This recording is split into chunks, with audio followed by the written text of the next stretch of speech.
Broadcasting live from the studios at WLKL 89.9 The Max Alternative, the sports show that puts you in the know about Lakers athletics. This is Lakers Live with Chet Novak.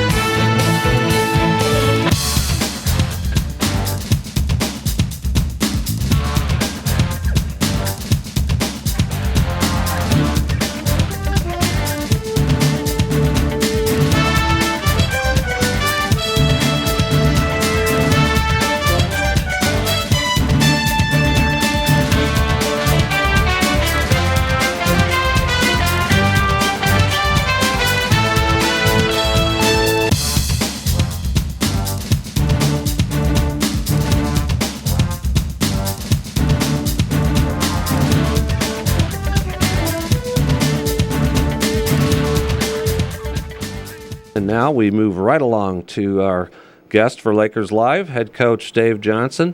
Coach Johnson, welcome back to the show. Well, thank you. Okay, now you had a tough overtime loss Saturday night, but I wanted to get to this. Lindsay Ward, I thought, was that the game of her season? I think so. I think the game of her career so far at Lakeland. She's been on the upswing in the month of February, been playing a lot better, and she really played fantastic on Saturday night, going perfect, 12 for 12 from the field, made some critical baskets at critical times for us, really did her share of the load for our team for sure. Mm-hmm. And then Sarah Serber, she continues to contribute with offensive scoring. What is it with her? How is she accomplishing this? Well, she's a very offensive-minded player, not afraid to take the shot, good three-point shooter, pretty good off the dribble. Her passing skills are improving, but she's kind of one of those people that really is not afraid to take a shot, and that's what you have to be a good outside shooter. You can't worry about your last shot; you just got to move on to the next one. Okay, now earlier in the season, the Lady Lakers seem to have a tough time finishing games. We've had so many games this year that were close within a certain amount of points. Too many. Is that still an issue? How do you look at that at this point? Well, yeah, and it's like what I told the girls after the game. I mean, we played really good basketball for 35 minutes the other night. We just got to finish those last 5 minutes. We're starting to do things in practice with working on ball possession in the last couple minutes of the game, decision making, and we've had a weakness all year handling the ball. And obviously at the end of the game, people are going to pressure you even harder, and we just got to find a way to fight through that and get the ball up the court and get into our offensive sets. Mm-hmm. Now, it seemed. Where do you think the breakdown? We had it was a 7-point lead with just an 8-point lead. 8-point lead with about 3.5 minutes to go. Yeah, where do you think the breakdown comes? Like in Saturday night's game? Well, okay, I'll give you a play that from one end to the other. We were ahead 68-62. Sarah Serber got a wide open look on a 3-point shot. It just didn't fall. Mm-hmm. She makes that shot. We're up 9. We didn't make that shot. They come down, and they got an offensive rebound, and then we fouled on the rebound. She had a 3-point play. Now it's 68-65. Tremendous difference in that series of plays right there. You go up by 9. You got a lot of confidence. They're probably down a little bit more, but it goes back to a one-possession game just like that. And I think we lost some confidence in that little series of plays right there. And you certainly can't lose confidence in a close game. No, and it continues to seem to me like your squad, excuse me, is talented. Like they have these tools that we've spoken of on the last show, the abilities to do these basic, foundational basketball. So what do you think is it that they're missing? I don't think it's like a lack of talent. No, I don't. I agree. I think we play very hard physically. I think we're talented enough to win. I just think that our decision-making at critical times needs to be better. And that's something I don't know if we need to hold our timeouts till the very end and use all our timeouts at the very end. I mean, that's something I've thought about quite a bit. It just seems like that we need to have a little bit better understanding at the end of the game what we need out of each possession.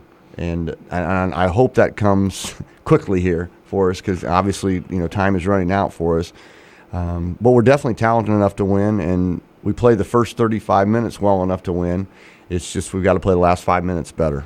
Now, do you think that you can possibly improve that situation or issue with a single player or two? Is that something that someone can take the lead on the court for you, or is that that's just all around, all five got to be on it? I think it's all around, depending on who's in the game. Because, it's hard to predict who's going to have control of the ball on a rebound or something like that.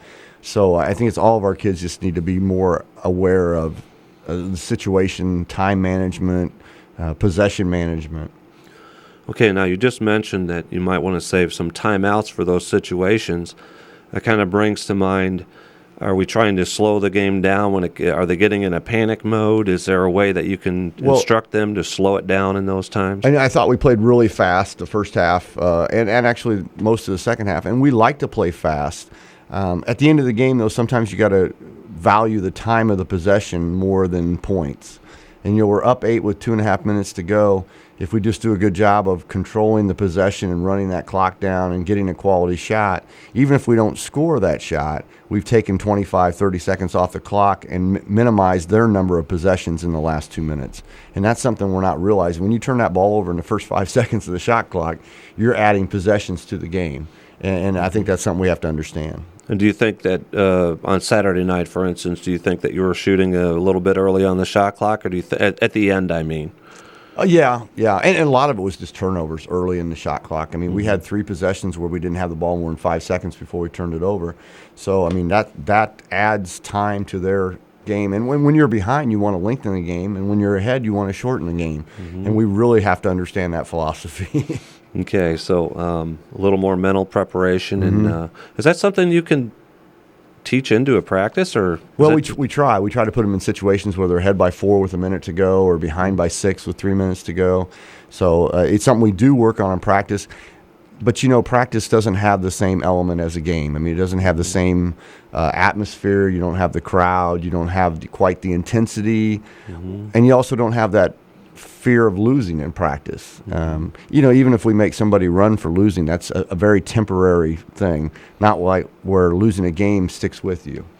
And do you think possibly that the players at this point, since they've had a rough season, do you think they're taking that into the game at the last part of a game? Oh, I'm sure there's some doubts in their mind at the end of the game when things don't go our way. I was hoping that the Wabash Valley game, winning that in overtime and coming from behind in overtime would help kind of push us through that. I really thought personally that we were going to win that Southeastern game the other night. I thought we had it well in hand, and we just I told our kids after the game, I mean, we don't really have anybody to look at but ourselves, and because we did a lot of that to ourselves Saturday night. And just understanding that we have control of the game to be a little bit more confident is a big difference.